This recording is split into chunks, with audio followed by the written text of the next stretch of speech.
What's up, guys? Jeremy here. Today we're going to be taking a look at the budget podcast setup.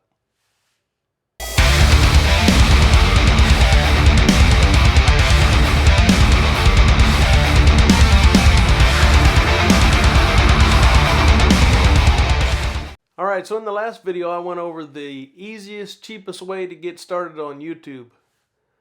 Well, in this video, I wanted to show the easiest and cheapest way to get started if you wanted to do some basic voiceover, you wanted to start a podcast, you wanted to do some live streaming of your gaming.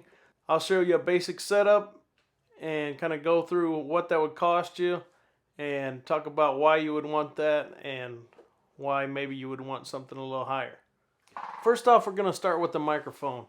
Now you can start off with the USB microphone, or you can go up to the more professional XLR microphone.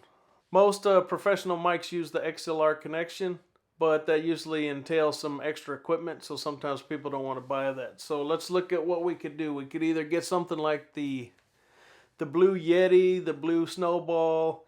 Any of those mics are real popular with YouTubes, but that wouldn't be my choice though. I'm not too keen on the sound of those.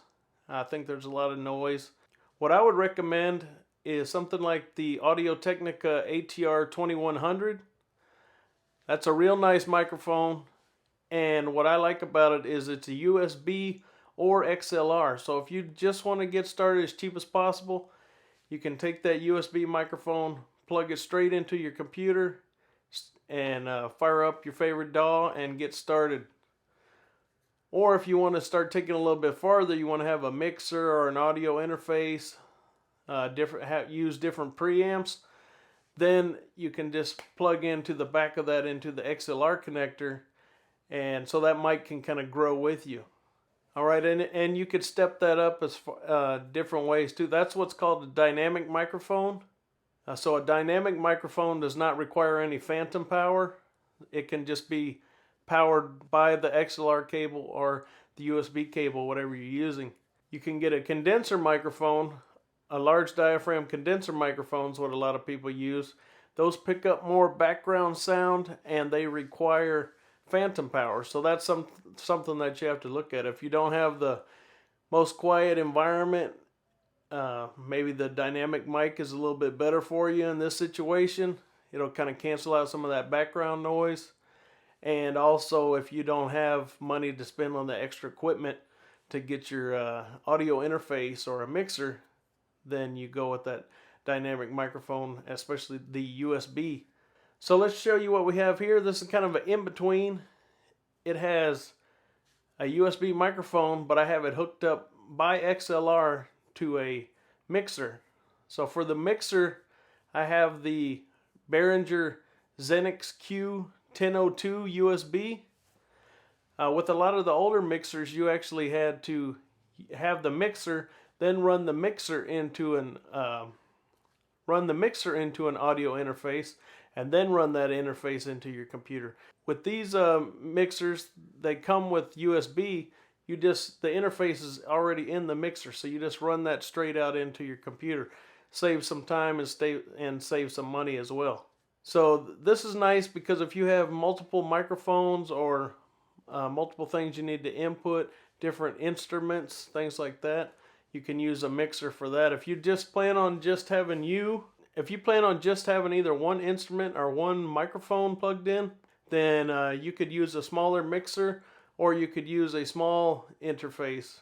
Rode makes the AI1, which is a XLR interface. It has one connection, very low sound floor. Or you could go with something like the Scarlett 2i2.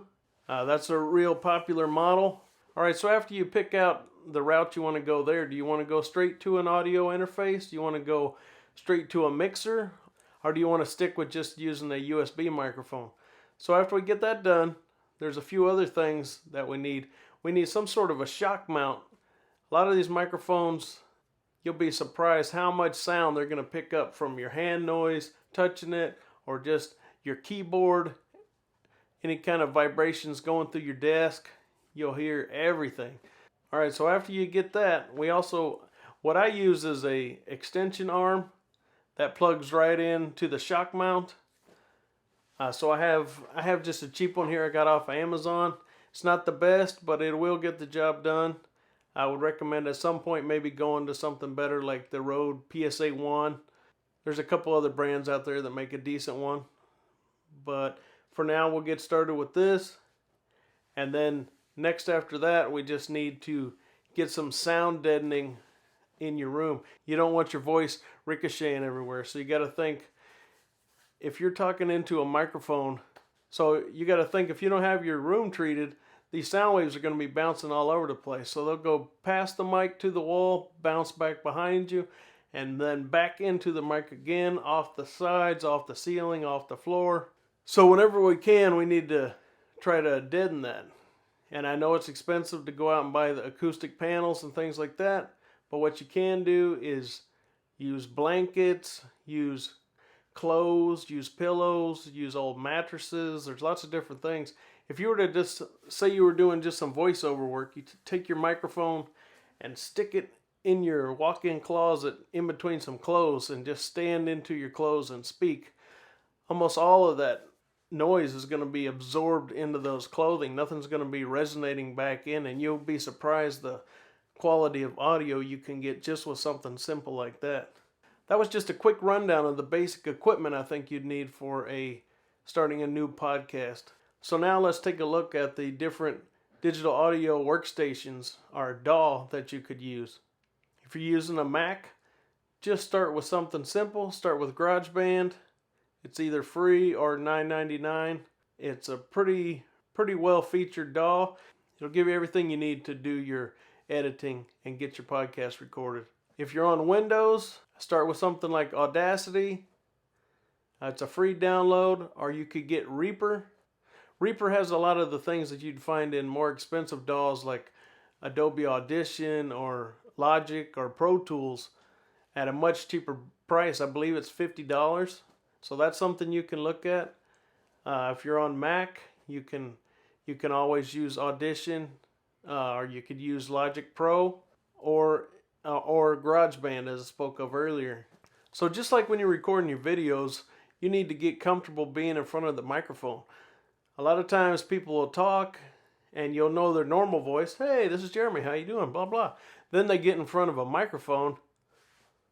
Hello, this is Jeremy. Or hello, this is Jeremy. They're trying to enunciate. They're deepening. They're doing this voice. They're doing, hello, this announcer voice. They're doing all kinds of craziness with their voice. And like, just talk normal. Use your normal voice. There will be times when it calls for maybe deepening, speeding up, using the announcer voice. But for the most part, you're just going to be talking, especially for a podcast. That's supposed to be like a conversation. That's a conversation between you and your listeners. So they want to feel like they're having a conversation with you. They're not listening to some numbnuts using the inner world. As cool as that voice is, don't take nothing away from that guy. But that's not a normal voice that you use for conversation. So we just need to practice what we're doing, get the basic equipment out there. If you're starting to get into more professional kind of things, then we can up it at a later date. But like I said in the other video, we want to get the minimum viable product and get it out there as soon as possible. So we need something that sounds good, and we can do that on a limited budget, especially with the equipment that's out nowadays. But more important than going for the pinnacle of sound is the quality of the content that you're going to be putting out there. So make sure you have you're engaging, make sure you have good content, you have good guests, and make sure you have a good thumbnail.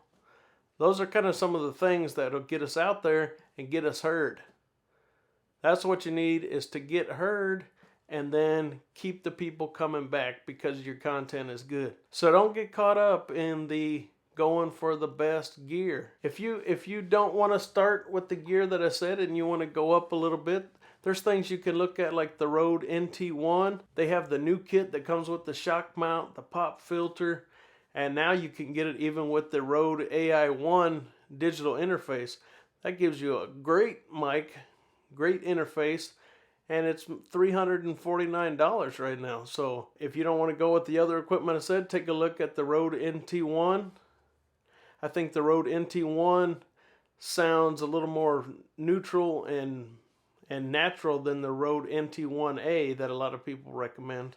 It costs a little bit more, but I think that extra price is well worth it. Alright, well, I hope this helped. If you have any questions or you'd like to see anything else covered on future videos, just comment and think about subscribing to the channel. Thanks a lot. Till next time. Peace. This is a test of the Behringer Xenix 1002 USB mixer along with the Audio-Technica ATR 2100 dynamic microphone. This is being recorded in Audacity at a project rate of 44,100 Hertz.